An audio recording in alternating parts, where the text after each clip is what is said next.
Okay, so we're now going to have another example, a slightly more complicated example this time, which will make use of several procedures to create a multifunction program. We're going to present the user with a menu from which they can choose one of several options, including an option to quit. If they press 1, for example, then they can choose to run the code that will calculate an output times table for the user. If they choose menu option 2, they could output the program or the sub-procedure that calculates the squares of the first 10 numbers. And if they choose 3, then we're going to create a new sub-procedure that will allow the user to calculate the area of a rectangle. If they press Q, then they're going to quit. So we need our main procedure can be as follows. We've got a loop which will allow the program to repeat and go around so the user can use it several times. First thing we do in the loop is clear the screen, and then we make a call to a procedure that we've yet to write called print menu. This will output the menu options to the user. We then take a selection from the user via input and do some checks on it. If it's 1, then we can call the timetable sub-procedure. Else, if the selection is 2, then we can call the calculate squares program sub-procedure. Else, if the selection is 3, then we can call the sub-procedure to calculate the area of a rectangle.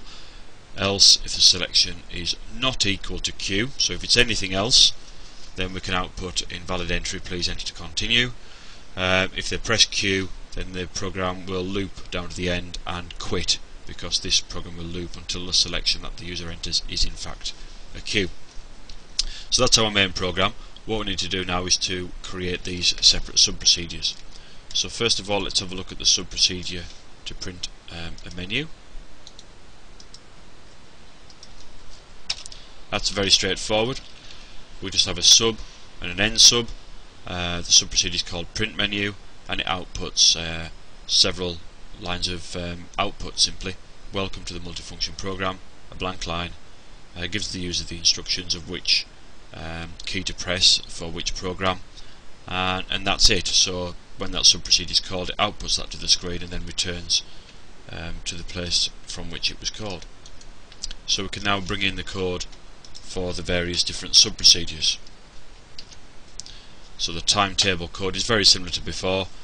It clears the screen, asks the user which timetable they wish to output and how many do they want to count up to, and then it goes into the loop which will do the code. Our calculate square sub-procedure is very similar to before. Clears the screen, counts from 1 to 10, and then just outputs the result of the variable being counted through squared. And finally, our third new sub-procedure to calculate the area of a rectangle. And all we need to do this time is ask the user for a couple of parameters: how long is the rectangle, how wide is the rectangle, and then we can output that the rectangle is width multiplied by length units squared. So if we run through that program, you can see we've got an error there somehow.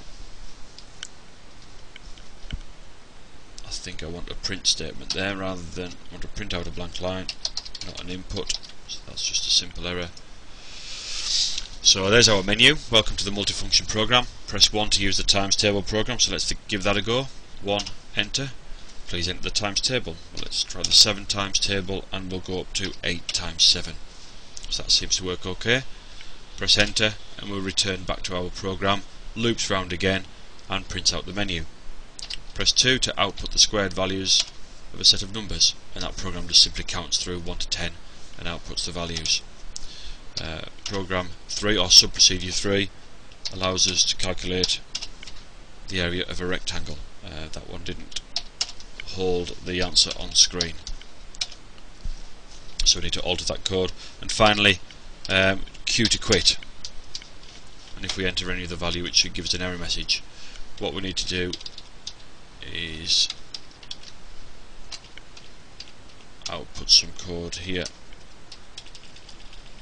so that when the rectangle program returns, it asks the user to enter continue. So we'll just check that that works now. 5 multiplied by 6, it does, that's fine. So we can test any other key, so press J instead of Q. Invalid entry, press enter to continue. Uppercase Q, well, that isn't equal to lowercase q, so therefore that will not work either, and we'll keep on going round and round until the user quits. So that is a slightly more complicated program which makes use of several sub-procedures to create a more complicated multifunctional program. So you might want to take and pause the video at appropriate points to actually copy in that code. So there's the main area, and there's the first two sub-procedures, print menu and times table. You could pause the video there and type that up, and finally the last two, calculate squares and sub area rectangle. So have a go at typing those programs in, see if you can get them to work, and I'll put the code for those programs up on the Blackboard website as well at some point, just in case you can't see it on the video.